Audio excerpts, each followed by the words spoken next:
Nous avons pensé en tant que cadre, en tant que fils de la Casamance, que nous devons aller au-delà des questions partisanes. Et cette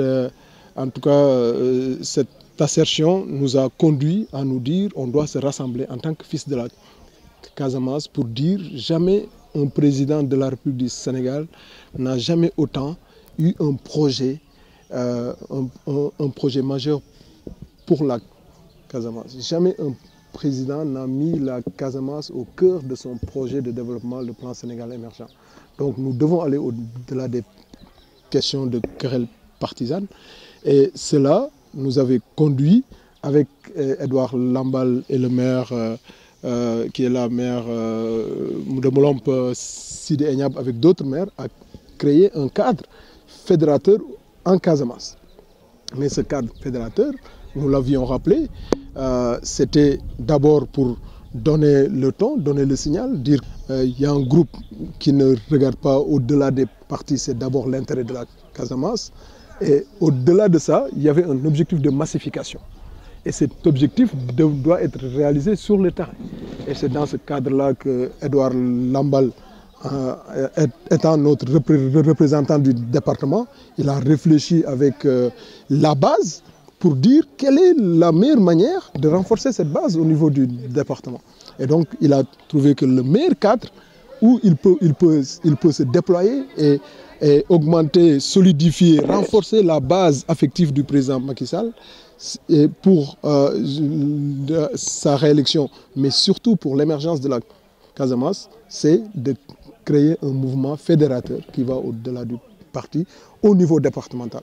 Donc nous ne pouvons que saluer cette initiative, en tout cas qui avait déjà payé au niveau de la Casamance naturelle. Le maire Sidi Enyab est un maire issu du PDS. Il y a d'autres maires issus du PDS dans le mouvement. Est-ce que depuis que Sidi Enyab est dans le mouvement Andefalat Macky Sall, vous l'avez entendu parler contre le président Macky Sall ou contre les réalisations du président Macky Sall? Non, il a soutenu le référendum, il a soutenu les candidats de Benno Bokk Yakaar pendant les précédentes élections, et cela pratiquement partout où nous avons pu avoir des convergences autour des questions essentielles de développement.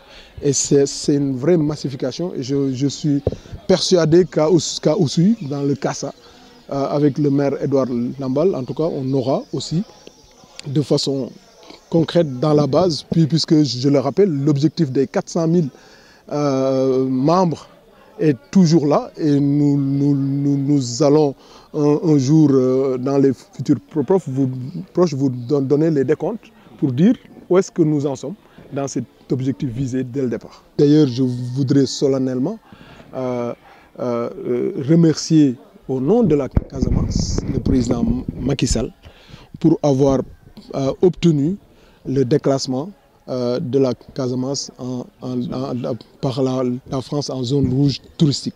C'était une demande de la population, c'était une demande des acteurs économiques du tourisme depuis une dizaine d'années. Et aujourd'hui, grâce au gouvernement du président Macky Sall, grâce au président de la République, nous avons pu obtenir cela. Moi, en tant qu'administrateur général du FONGIP, c'est important parce que j'accompagne des investissements touristiques. Déjà, j'en ai pratiquement 497 millions, 3 hôtels, Ballon Passion et Hôtel Aubert et Régal.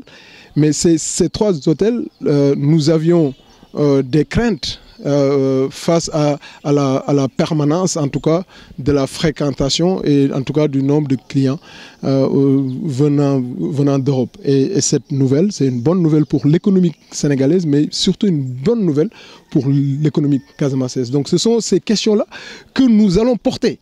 Nous allons expliquer à la population dans la base pour leur convaincre que la Casamance n'a pas un autre choix que d'accompagner le président Macky Sall. Et dans ce siège-là, d'ailleurs, je voudrais dire que le débat d'ailleurs autour suscité par notre Casamancé, malheureusement un fils de la Casamance, Ousmane Sonko, est un débat, à mon sens, malsain et prématuré pour aujourd'hui.